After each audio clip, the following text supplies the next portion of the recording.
जिंदाबाद जिंदाबाद मंगेश त्यागी जिंदाबाद जिंदाबाद जिंदाबाद।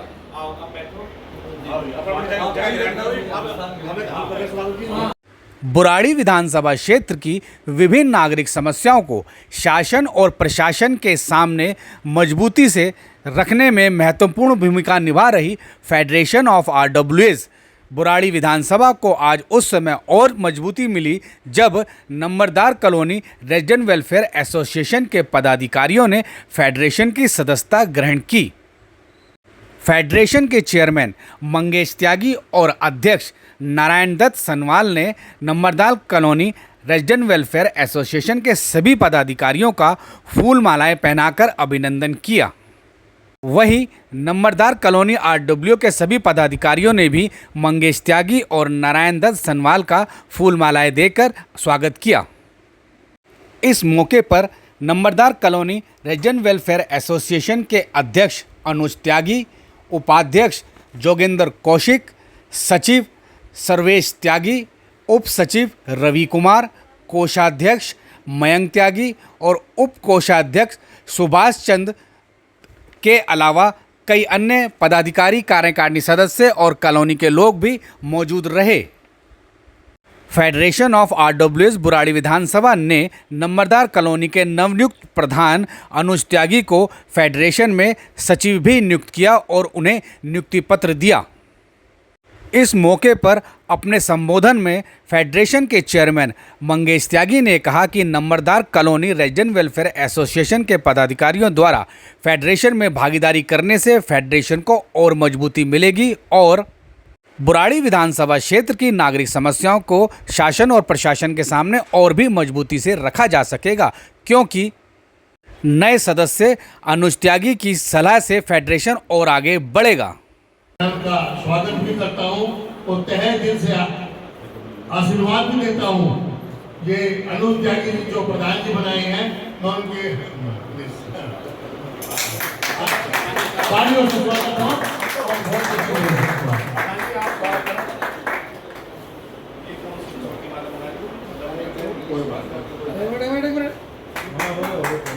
मंगेश त्यागी जी माला से स्वागत करें। अनुज त्यागी जी मैं अब दूसरा नाम जोगिंदर कौशिक जी का जो उप प्रधान जी हैं उनका तहे दिल से स्वागत किया जाए और तालियों से जोर से करना है।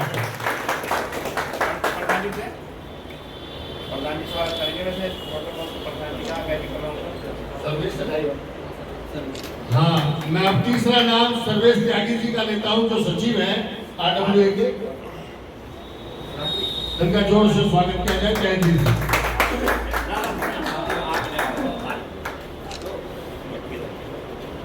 मैं अब रवि कुमार जो उप सचिव है, मैं उनसे प्रार्थना करता हूँ कि आए और जोर से स्वागत किया जाए। और अब मैं पांचवा नाम मयंक त्यागी जी का लेता हूँ, कोषाध्यक्ष जी।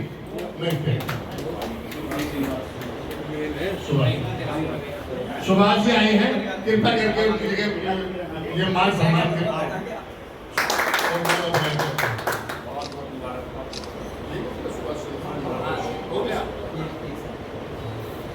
मैं अब चाहूंगा अनुज त्यागी जी अपने दो शब्द रखें। कृपया करके सभी भाई एक बार सामने आ जाए, क्योंकि ये सम्मान प्रधान का या उप प्रधान का नहीं है, पूरी आरडब्ल्यू का है।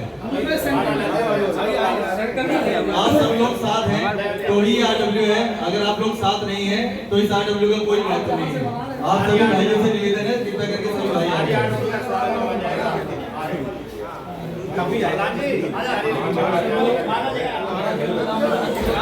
प्रधान जी से प्रार्थना करता हूँ कि प्रधान जी सभी सदस्यों का उनका स्वागत करें।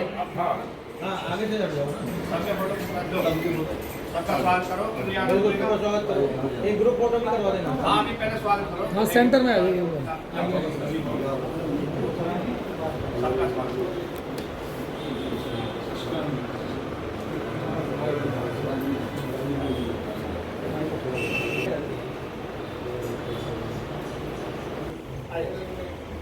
हाँ, एक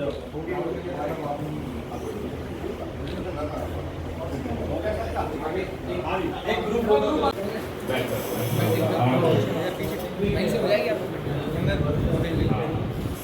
देखिए, आज ये प्रोग्राम जो आज आप देख रहे हैं फेडरेशन ऑफ विधानसभा, जिसमें कि आज अनुज त्यागी जी को जो नंबरदार कॉलोनी से प्रेसिडेंट हैं, जो नए लोग चुने गए हैं, उनको आज फेडरेशन ऑफ विधानसभा में सचिव पद के लिए नियुक्त किया गया है। और मैं इसको शुभकामनाएं देता हूं, बहुत बहुत मुबारक हो। देखिए, ये जो फेडरेशन ऑफ विधानसभा का जो प्लेटफॉर्म है, ये इसकी शुरुआत हमने 2014 में की थी। इस पर जब डेट भी होगी, जैसे आप पूछ रहे थे, रजिस्ट्रेशन है इसका, उसका रजिस्ट्रेशन भी है। और ये 2012 में हमने शुरू करी थी। भैया, मेरा कहने का मतलब ये था ना कि कई लोग हमने 2014 में शुरू करी थी। ये प्लेटफॉर्म हमने इसलिए बनाया है कि ये कोई राजनीतिक प्लेटफॉर्म नहीं है। ये प्लेटफॉर्म ऐसा है जिसमें कि जितने भी पूरे बुराड़ी विधानसभा की आडों हैं, इस पे बैनर के तले रह करके बुराड़ी की जितनी भी समस्याएं हैं, किसी भी तरह की समस्याएं हैं, जितने भी प्रधान हैं, वो प्लेटफॉर्म इसलिए तैयार किया था कि अगर कोई नहीं सुनेगा तो कम से कम फेडरेशन जितनी भी आदमी इकट्ठी होकर के अगर अपनी ताकत दिखाना चाहे तो इस बैनर के तले खड़े होकर के अपनी ताकत दिखा सकते हैं। उसके लिए एमपी भी सुनेगा, आपकी काउंसलर भी सुनेगा और जी एमएलए भी सुनेगा। जो भी प्रतिनिधित्व यहाँ करता है बुराड़ी विधानसभा, वो सब सुनेंगे। उसका प्रभाव ये रहेगा कि जितने भी आडोरे हैं बुराड़ी विधानसभा में, अब आपने देखा होगा, हमने अभी एक प्रदर्शन करा था जिसे बिजली के मीटर के खिलाफ और मेन रोड के खिलाफ। तो उसका आप असर देखिए कि उन्होंने आनंद फानंद में, खैर अभी क्लोज कुछ ऐसी हैं जो अभी इन्होंने रेगुलाइज करे हैं कि अभी अब कोई एनओसी डीडीए से लेने की कोई जरूरत नहीं है। लेकिन मुझे जो अब देखा है, जो बिल्ड सुन के आए हैं, उससे कोई ज़्यादा लाभ नहीं मिलने वाला है। उसमें अभी मुझे बता रहा था कोई कि अभी प्लेटफॉर्म इन्होंने करा था, अभी एक जो टेम्परेरी मीटर अप्लाई करते हैं शुरू में कंस्ट्रक्शन करने के लिए, तो उसमें नई क्लोज ये आई है इसकी एनडीपीए की तरफ से कि आप जो एमसीडी का नक्शा है पहले वो लाइए, तब आपको कनेक्शन मिलेगा। तो बड़ी समस्याएं हैं, लेकिन आवाज़ आपको उठानी पड़ेगी। आपने आवाज़ उठाई फेडरेशन के बैनर तले, आपने संघर्ष किया, आपने प्रदर्शन करा, तो इतना तो हुआ कि कम से कम उन्होंने वो मतलब एनओसी की क्लोज हटानी पड़ी, कुछ राहत लोगों को मिलेगी। लेकिन मुझे ये लगता है कि फिर दोबारा आपको ये कोशिश करनी पड़ेगी, क्योंकि आप जितनी भी समस्याएं बुराड़ी में, रोड की ले लो, पानी की, बिजली की, एक बैनर तले आपको ये काम करना पड़ेगा। तो मैं ये चाहूँगा जितने भी आडोरे के प्रधान हैं, युवा जितने भी हैं बुराड़ी में, वो लोग इस प्लेटफॉर्म पे आगे आएँ और आगे बढ़ करके काम करें। हमें तो युवाओं की जरूरत है, जैसे अनुज त्यागी जी आप लोग हैं, देखिए हमारे सनवाल जी भी और हम भी हैं, अब हम उम्रदराज भी होते जा रहे हैं आगे आगे। लेकिन यंग जितना भी जुड़ेगा इस फेडरेशन से और जितने भी प्रधान जुड़ेंगे, उतना बढ़िया इस प्लेटफॉर्म से आप अपनी पूरे क्षेत्र की जितनी समस्या है उन्हें रखने का काम कर सकते हैं, चाहे एमपी हो या एमएलए हो। लेकिन ये प्लेटफॉर्म आपको राजनीतिक तल से दूर है। ये प्लेटफॉर्म ऐसा है कि आप किसी भी पार्टी के पास जा सकते हो, किसी नेता के पास जा सकते हो। आपको मैं ये नहीं कह सकता कि आप उस पार्टी से जुड़े हुए हैं और आप ये इसलिए आपका काम नहीं किया जाएगा। तो ये मैंने 2012 में शुरू किया था, सिर्फ इसलिए किया था कि जो बुराड़ी की जब समस्या है उसको रखने के लिए इससे बढ़िया प्लेटफॉर्म नहीं हो सकता।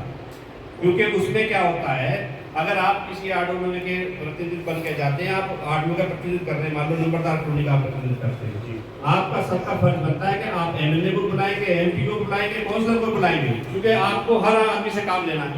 जो आपके कॉलोनी के लोग हैं वो आपसे कहेंगे, आपका दायित्व ये बनता है कि मुझे कॉलोनी का विकास कराना है, तो आपको काउंसलर के पास भी जाना पड़ेगा, एमएलए के भी, एमपी के भी पास भी। तो ये नहीं कह सकते आप कि मैं नहीं जाऊंगा, मैं कांग्रेस का हूँ या बीजेपी का या आम आदमी पार्टी का प्रधान हूँ। तो इसलिए ये प्लेटफॉर्म ऐसा है कि इसमें कोई राजनीति नहीं हो सकती। लेकिन जो मैं ये फिर भी फेडरेशन के माध्यम से ये कहना चाहूँ, जितने भी प्रधान बुराड़ी में हैं वो डरे हुए हैं, इसलिए डरे हुए हैं कि उन्हें काम कराना है। किसी को नाली बनवानी है, किसी को खंजे बनवाने हैं, किसी को सफाई करानी है, तो वो है ठीक है, लेकिन पब्लिक का काम हो तो रहा है, वो डरेगा आदमी जब ही करेगा, ऐसे नहीं करेगा कोई भी काम। अब आप लोग संगठित होता, आप फेडरेशन को मजबूत कर दो, यहाँ तो पहले कहीं नहीं जाएगा, जो भी नेता होगा पहले आपके पास आएगा फेडरेशन के, बताइए क्या काम करूँ। तो मैं इस फेडरेशन के भाई बहनों को ये मैं चाहता हूँ कि ये परिवार बढ़े और यंग इसमें जुड़े और जिससे कि पूरे बुराड़ी विधानसभा के लिए वो संघर्ष करें। और उन नेताओं को पता लगना चाहिए कि फेडरेशन का वो बैनर ऐसा है कि तुम्हारा इलाज कर देगा अगर तुम उसका काम नहीं करो। तो मैं इस आज के इसमें प्रोग्राम में यही कहना चाहूँगा, यही अपील करूँगा, जितने यंग हैं सब जुड़े, जितने भी आडब्ल्यू हैं बुराड़ी की वो इकट्ठा हो और कुछ ना सब कुछ छोड़ दें, कम से कम बुराड़ी के विकास के लिए एक संघर्ष करें। जो ये नरकीय जीवन हम लोग जी रहे हैं, आने वाली नस्लें हमें माफ नहीं करेंगी। वो कहेंगी तुमने ये यहाँ बुराड़ी में रह करके हमें मकान बना दिया, तुम्हें और कहीं जगह नहीं मिली। बस इसको मैं अपनी वाणों को विराम करते हुए ये धन्यवाद सबका, आप लोगों का स्वागत है, बहुत बहुत।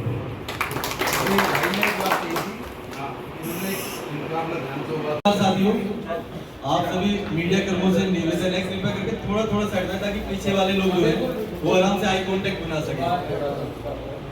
जी, आप सभी लोगों का बहुत बहुत धन्यवाद। पिछले हफ्ते रविवार को 29 तारीख को हमारी आरडब्ल्यू नंबरदार कॉलोनी का पुनर्गठन किया गया था, जिसमें निर्विरोध मुझे आरडब्ल्यू का प्रधान चुना गया सर्वसम्मति।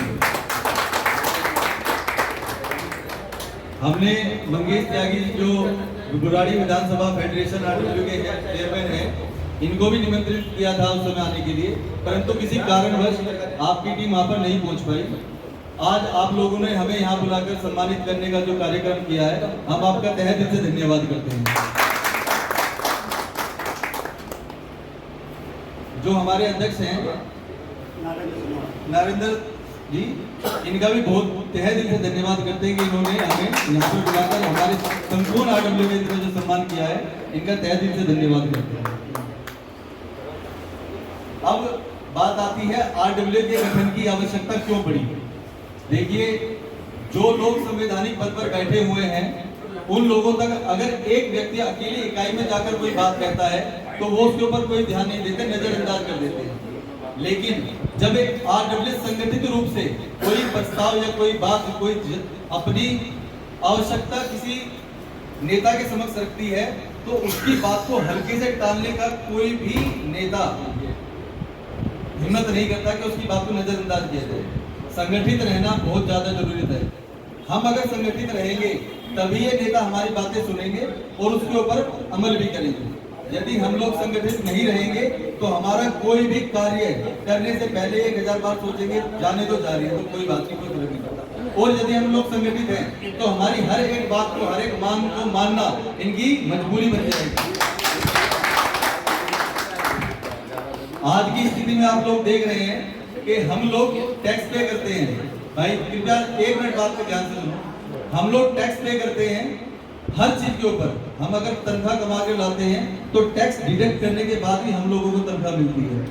ये हो गया हमारे पास डायरेक्ट टैक्स। जो भी पैसा हम कमाते हैं उसके ऊपर से हम टैक्स देके सरकार को अपने हिस्से से सरकार चलाने के लिए पैसा देते हैं। उसके बाद हम देते हैं इनडायरेक्ट टैक्स।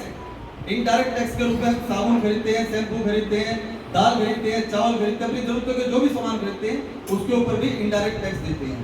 हम देश की राजधानी दिल्ली में रह रहे हैं। क्या आपको किसी को लगता है कि हम देश की राजधानी में रह रहे हैं? नहीं। जो नर्क हमारे साथ इन लोगों ने बना रखा है। प्रधानमंत्री हमसे 15 किलोमीटर दूर रहते हैं। देश के प्रधानमंत्री, राष्ट्रपति निवास हमारे से 15 किलोमीटर दूर है, इससे ज्यादा दूरी नहीं है। क्या इन लोगों को दिखाई नहीं देता? आप उन्हें छोड़िए, दिल्ली के मालिक अपने आप को बताते हैं केजरीवाल, 10 किलोमीटर दूर सिविल लाइन में उनका घर था। क्या उन लोगों को दिखाई नहीं देता? बुराड़ी के निवासियों के साथ क्या हालत तुम लोगों ने कर रखी है? एक बाईपास, बुराड़ी बाईपास जो हमारे घर से मात्र 5 मिनट की दूरी पर है, उस तक जाने के लिए हमें 1.5 घंटा लगता है। अगर किसी व्यक्ति को सजा देनी है तो मोटरसाइकिल उसके हाथ में दे दो और बोल दो कि आप 2 बार बाईपास से जाकर वापस आ जाओ। बहुत बढ़िया। आप उस व्यक्ति को पहचान नहीं पाएंगे। क्या क्या वही व्यक्ति है जिसको हमने भेजा था? हमारे साथ ऐसा दुर्व्यवहार, सेकंड स्टैंडर्ड क्यों आजमाया जा रहा है, हमारी समझ में तो आया नहीं। हमने पिछले संडे विधायक जी से भी यही बात कही थी कि हमारे साथ डबल स्टैंडर्ड, दोहरा मापदंड किस कारण से किया जा रहा है। हमने डिमांड की थी कि हमारी कॉलोनी में पिछले 10 साल से सड़क नहीं बनी है, नालियों की रिपेयरिंग नहीं हुई है, हर कॉलोनी में सीसीटीवी कैमरे लगे, लेकिन हमारी कॉलोनी में एक सिंगल सीसीटीवी कैमरा आम आदमी पार्टी की तरफ से नहीं लगवाया गया। हम पूछना चाह रहे थे क्यों नहीं लगवाया? इसका कोई जवाब विधायक जी के पास नहीं था। हम आगे भी यही कोशिश करेंगे। देखिए, हमारा झगड़ा किसी से नहीं है, हम एक राजनीतिक दल भी नहीं है। हमारी तो मांगे हमेशा राजनीतिक सत्ता में बैठे हुए लोगों से रहेंगी और हम चाहेंगे कि हमारी डिमांड आरडब्ल्यू फेडरेशन की तरफ से भी अगर नेताओं तक जाए, जो हमारे चुनिंदा नेता हैं, निगम पार्षद हैं, विधायक हैं, सांसद हैं, उन तक जाए तो हमारी जो मांग है उसके ऊपर जल्दी अमल होगा। तो हमारा आरडब्ल्यू फेडरेशन से यही निवेदन है कि सक्रिय रूप से हमें अपने परिवार में जोड़ें और जोड़ने के बाद जो हमारी समस्याएं हैं उनको व्यापक रूप से बड़े नेता जो हमारी बात सुनने में आनाकानी करते हैं, वहां तक हमारी आवाज आरडब्ल्यू फेडरेशन के माध्यम से पहुंच सके।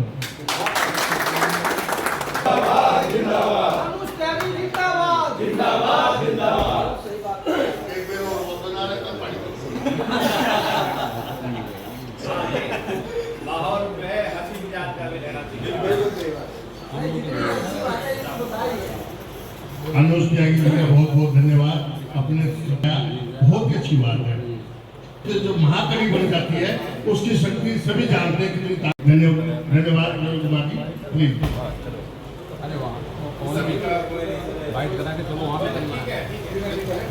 सभी आरडब्ल्यू सदस्यों का धन्यवाद। हम लोग को यहाँ पर आमंत्रित की आपके लिए और अपने बीच अपनी समस्या रखने का हमको मौका दिए। लेकिन अनुज भैया ने तो सारी समस्या बता दी कि यहाँ की क्या समस्या, बेसिक समस्या है। लेकिन यहाँ पर देखकर मुझे जो लग रहा है, एक मतलब यहाँ पर जो हम लोग संगठित इस समय जो आज के दिन हुए आरडब्ल्यू फेडरेशन की तरफ से हुए हैं, ठीक है, लेकिन यहाँ पर उतने मतलब चेहरे नहीं दिख रहे हैं जितने आरडब्ल्यू फेडरेशन में होने चाहिए। अगर हम मुरारी में इंटर करते हैं तो देखते हैं आरडब्ल्यू कितने federation, RW colony, RW Washington, RW मतलब कई आरडब्ल्यू बने हुए हैं यहाँ पर। लेकिन पता नहीं रेगुलेशन है या नहीं है, वो लोग हमसे जुड़े हैं नहीं जुड़े हैं। तो मैं एक बार जो इसमें